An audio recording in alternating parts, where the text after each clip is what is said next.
Saya nak buat pengakuan.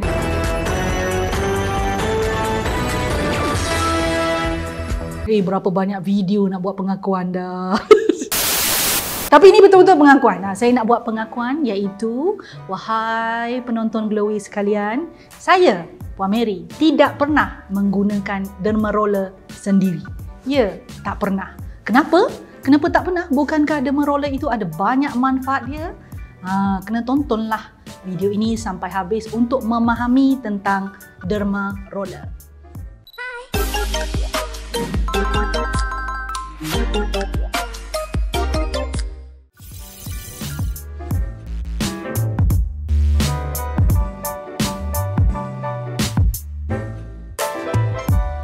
Hi Glowy girls, hi Glowy guys. Baik, sebelum kita pergi lebih jauh kan, saya nak bagi tahu dululah. Kat sini kan ada hampir 200,000 subscriber dah kan.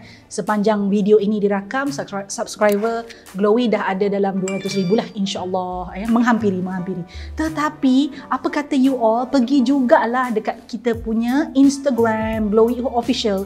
Ada Instagram, please do support us dekat sana juga. Sebab dekat sana tu ada konten-konten berbentuk visual yang juga tidak kurang hebatnya, of course. Okey, dalam video ini kita nak bincang tentang derma roller, ataupun bahasa yang lebih tepat sebenarnya, istilah yang lebih betul adalah micro needling. Ya, dia gabungan dua perkataan, micro dengan needle. So, needle jarum, micro kecil. Jadi dia adalah sebenarnya satu bentuk rawatan yang bersifat kosmetik ataupun medical yang menggunakan jarum-jarum yang halus ditusuk-tusuk di atas kulit dengan tujuan untuk merangsang penghasilan kolagen. So dia umpama dia macam ni lah. Dia sebenarnya satu alat, kita guna satu alat yang spesifik. Kita lukakan kulit itu. So bila kulit ini luka, kulit akan kesan ada luka yang perlu dipulihkan. Ya, jadi dia akan memperbanyakkan penghasilan kolagen di kawasan yang luka itu. Jadi kita akan dapat kulit baru yang lebih cantik, yang strukturnya lebih teguh.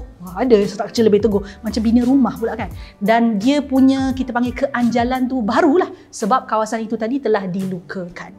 So luka itu tujuan utamanya adalah untuk stimulate collagen production. Kena faham yang itu. Dan teknik menggunakan microneedling ini sebenarnya juga membenarkan bahan-bahan aktif yang kita pakai secara topikal selepas melakukan microneedling itu boleh masuk jauh lebih dalam ke dalam kulit, jadi dia boleh merawat kulit dengan lebih baik. So kalau kita sebut microneedling, dia sebenarnya asal usulnya dia adalah alat yang mana digunakan di pusat-pusat rawatan, pusat-pusat terapi kulit yang digunakan ataupun dilakukan proses itu oleh orang yang terlatih, dengan tangan yang terlatih, dengan alat yang khusus, itu asal usul dia. Dan dalam environment yang selamat, dengan menggunakan kita panggil proses-proses yang sangat bersih atau steril. Maksudnya tidak ada kuman, antibakteria. So itu adalah asal usul di mana proses microneedling ini wujud. Dia bukan ada dekat rumah sebenarnya. Dia tak wujud. Tetapi al-maklumlah beauty proses ni dia berevolusi. Jadi bila dia berevolusi, mulalah orang mula nak fikir macam mana nak bawa benda yang dulu kat pusat terapi tu, kemudian kita buat dekat rumah. So itu yang kita mula nampak alat yang lebih dikenali sebagai derma roller ni merata-rata banyaknya dekat Shopee, boleh beli dekat Lazada, boleh beli. Ada orang beli tanpa consult dan tak faham sangat fungsinya, tapi kerana teruja nak dapatkan kulit yang cantik, ramai yang beli. Kenapa penting melakukan derma rolling atau microneedling ni dengan bantuan orang yang pakar, orang yang terlatih dengan tangan yang pakar? Pertamanya adalah kebanyakan alat rawatan microneedling di rumah ni tak sama dengan alat yang digunakan oleh perawat-perawat yang profesional. Kerana kebanyakan derma roller yang ada dekat rumah itu, yang digunakan, yang dijual untuk tujuan kita beli, pakai sendiri itu, kebanyakannya tindakannya hanya di atas permukaan kulit, atas stratum corneum saja. So dia umpama macam hanya melakukan exfoliation saja, tidak bertujuan untuk merangsang pertumbuhan kolagen. Kalau ada jarum yang sangat panjang, memang anda pun tak berani nak pakai dan hanya tangan profesional saja yang terlatih boleh pakai kerana jarum sepanjang itu memerlukan tindakan tertentu agar dia boleh masuk ke dermis, dan itu sudah jadi satu bentuk medical treatment, bukan lagi cosmetic treatment yang digunakan di rumah. Sebab kedua, kenapa kena buat microneedling dengan tangan yang profesional di tempat yang profesional adalah kerana microneedling di tempat begitu biasanya datang bersama dengan radio frequency, iaitu sejenis tenaga yang kalau kita pakai alat itu, bukan kita pakai, perawat tu letakkan dekat muka kita, dia boleh masuk ke kawasan kulit yang lebih dalam dan merangsang pertumbuhan kolagen sekaligus mengelakkan berlaku bleeding, pendarahan. Pernah tak tengok video-video yang tunjukkan mereka buat microneedling sendiri, derma roller sendiri, muka mereka berdarah? Perkara ini mungkin boleh juga berlaku dekat tempat rawatan profesional, tetapi mereka ada cara, ada alat dan ada prosedur yang khusus untuk membantu anda sekiranya berlaku pendarahan, boleh dikurangkan. Kalau buat sendiri, pandai ke nak kurangkan? Pandai? Tak pandai kan? So itu ada risiko yang sangat besar. Ketiga, kenapa perlu guna microneedling dengan bantuan orang profesional? Ingat ni betul-betul. Kita ni tidak terlatih, kita tak tahu sejauh mana kedalaman jarum tu boleh sampai jika kita pakai dengan cara tertentu. Satu tu kedalaman, satu kelajuan, satu lagi arah tujuan. Kau nampak macam lirik lagu dah ni. So bila kita bincang tentang microneedling, kita buat dengan hanya melihat cermin, tetapi di tempat-tempat rawatan profesional ni mereka ada alat untuk scan. Jadi mereka tahu jenis kulit kita macam mana, ketebalan kulit kita macam mana, apa masalah kulit itu bukan setakat di luar, di dalam kulit, dan menentukan kedalaman, jenis jarum, kelajuan jarum, malahan saiz jarum tu semua boleh ditentukan oleh perawat yang profesional. Sedangkan kalau kita buat sendiri, benda ni kita main agak-agak aja dan sangat berisiko untuk merosakkan kulit. Baik, kenapa saya tak buat microneedling di rumah? Derma roller tu semua saya tak buat, dan saya tidak menyokong sebarang aktiviti melakukan microneedling sendiri di rumah. Kenapa? Pertamanya adalah tentang isu jarum. Jarum pada microneedler ataupun derma roller itu, dia ada macam-macam saiz tau. Kita ni tak mempelajari benda tu. Kita tahu letak skincare dekat muka, tapi kita ni bukan orang yang dilatih dalam bidang terapi, memahami kepanjangan, tekanan, kedalaman, kelajuan, saiz jarum, macam-macam. Dan jarum juga ada masalahnya di pasaran. Jarum ada jarum yang palsu tau. Derma roller ni memang wujud kerana bila ditengok daripada luar, micro needle itu, jarum tu ataupun derma roller tu nampak macam sama je. Tetapi bila kita tengok cara jarum itu, dia punya saiz, cara dia meluncur keluar daripada alat tu, panjang dia tu, dia sebenarnya banyak jenis. Dan kita hanya pilih kerana kita rasa macam okey, tengok infografik kata yang ni bagus, yang ni akan menyebabkan kulit jadi lawa, so kita pakai je. So itu di situ ada risiko di mana jika kita salah cara pakai, tekanan yang dikenakan salah, kelajuan salah, jarum salah, luka pada kulit tu bukan lagi luka yang bertujuan untuk merangsang pertumbuhan kolagen tau. Luka itu boleh menyebabkan pendarahan. Saya cakap ni dalam keadaan yang sangat takut. Salur darah boleh pecah, kulit boleh luka, iritasi boleh berlaku. Belum lagi masuk dengan isu jangkitan kuman, bakteria, virus dan penembusan yang berlaku dekat kulit ni sebab kita tak nampak, dia terlalu halus. Kerana kita tak nampak, itu tidak bermakna tusukan itu tusukan yang bagus. Boleh jadi dia terlalu dalam dan boleh menyebabkan scar yang mengambil tempoh yang jauh lebih lama untuk hilang. So the risk is there. And usually penjual not talk about this. Isu seterusnya ni sebenarnya adalah berkaitan dengan jangkitan kuman. Tadi saya dah sebut sikit tapi nak bagi tahu kenapa ataupun bagaimana jangkitan kuman bila menggunakan derma roller ni boleh berlaku. Tak semua orang ni pembersih dan tahap kebersihan masing-masing ni sendiri pun tahulah macam mana ya. Sedangkan kadang-kadang saya tengok cara penyimpanan produk yang biasa pun dah lah kurang bersih juga. Saya pernah tengok. Tetapi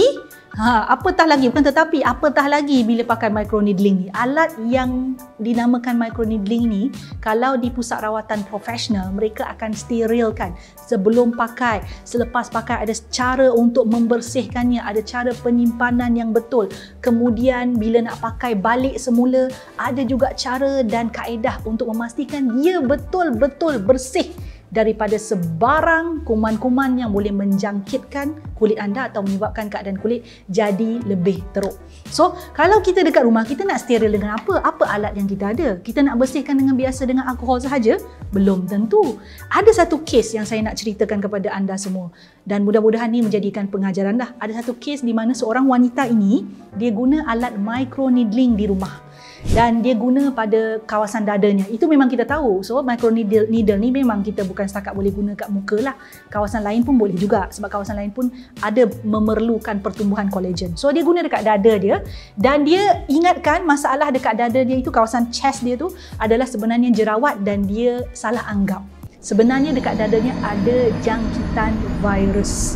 So bila dia guna alat itu, kemudian dia tidak steril dengan betul, sambung pula guna dekat mukanya, maka mukanya pun menerima jangkitan daripada virus yang pada asalnya hanya berada pada kawasan dada dia itu.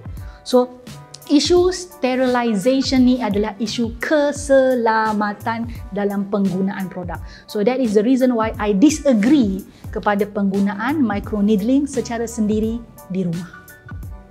Ada satu risiko yang mesti kita bincangkan bila kita bercakap tentang micro needling di rumah, iaitu risiko di mana bahan yang sepatutnya, skincare lah, bahan dalam skincare yang sepatutnya hanya dipakai dan berada ataupun diserap pada kawasan kulit atas ni aja, epidermis je. Paling-paling pun stratum corneum je, kebanyakan bahan tu kat stratum corneum lah. Melainkan beberapa bahan yang memang dia perlu bertindak sedikit jauh di dalam epidermis, dia boleh pergi ke basal layer.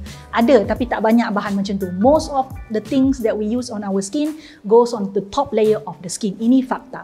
Tapi bila kita lakukan micro needling dengan cara yang salah, menyebabkan luka yang besar dan dalam. Kemudian kita pakai pula, mungkin sebelum buat micro needling atau selepas buat micro needling tu, pakai pula produk yang tak sepatutnya masuk ke dalam kulit, tapi sekarang bila kita dah pakai, dia non jauh masuk, meluncur ke dalam kulit. Malahan kalau luka ke dalam dermis, kawasan dermis, bahan tu tadi boleh masuk ke dermis lah. Bila masuk ke dermis, masalahnya ada banyak cik adik, cik akak, cik abang sekalian. Salah satu masalah utama iaitu granuloma. Granuloma ini adalah satu keadaan kulit yang mengalami keradangan kronik. Saya sebut kronik ya, dia bukan keradangan saja. Keradangan kronik akibat daripada bahan dalam skincare yang masuk ke dalam kulit lebih jauh daripada sepatutnya. Akhir sekali, kenapa saya tidak bersetuju dengan penggunaan derma roller secara sendiri di rumah adalah tidak semua kulit sesuai dan perlu menggunakan micro needling. Tak semua perlu. Ada setengah kulit ni kalau ada masalah seperti rosacea, eczema, malahan kalau anda ada diabetes, ada pernah mengalami keadaan di mana mudah mengalami darah beku, ada tanda lahir, ada keloid, parut yang ternaik ke atas kulit. Semua keadaan kulit ni tidak digalakkan untuk melakukan rawatan micro needling. Dikuatiri dia boleh jadi lebih teruk, bukan jadi lebih baik. Dan kalau kulit-kulit yang lain-lain rasa macam ragu-ragu, saya tak ada masalah yang Puan Mary sebutkan itu, tapi saya berminat lah sebab saya nak kulit yang anjal, kulit yang tak ada scar, tak ada parut. Saya nak semua masalah kulit saya selesai, glowing gitu. Saya dengar-dengar micro needling ni adalah jawapan dia. Saya nak beri nasihat, anda nak berminat tu tak menjadi masalah. Itu adalah satu perkara yang bagus lah. Kalau berminat tu natural lah, yeah? You know about beauty, but do not get advice from someone who sell the product. Definitely they will sell it to you. So who do you want to get advice from? Adalah lakukan ataupun kita boleh dapatkan nasihat daripada doktor pakar kulit, dermatologist, yang boleh bukan setakat boleh bagi anda nasihat, juga boleh lakukan analisa kulit anda sebelum dia menentukan atau memberitahu anda boleh buat atau tak boleh buat micro needling. So kesimpulannya macam inilah ya. Glowy girls, glowy guys sekalian, kita tak perlu keterlaluan dalam mengikut trend. Trend beauty ni memang sentiasa ada yang baru. Hari tu minum air warna hijau, minum juga. Lepas tu suruh gosok-gosok muka, tusuk-tusuk muka, nak buat juga. Tak semua trend ni adalah satu keperluan kulit. Keperluan kulit yang utamanya adalah pastikan dibersihkan dengan betul, pakai pelembap yang melembapkan kulit agar kulit tidak mengalami kehilangan air yang banyak, dan lindungi kulit daripada sinar UV. Rawatan yang lain-lain tu hanya dibuat sekiranya diperlukan. Suka video yang saya selalu kongsikan? Apa kata, jangan apa kata, buat sekarang ya. Subscribe channel saya, like, share dan pastikan tekan butang loceng tu. Yang ada loceng tu, yang cute-cute loceng kecil tu tekan supaya anda mendapat notifikasi setiap kali saya masukkan video baru. Jangan terlepas, jangan tertinggal. Buat sekarang.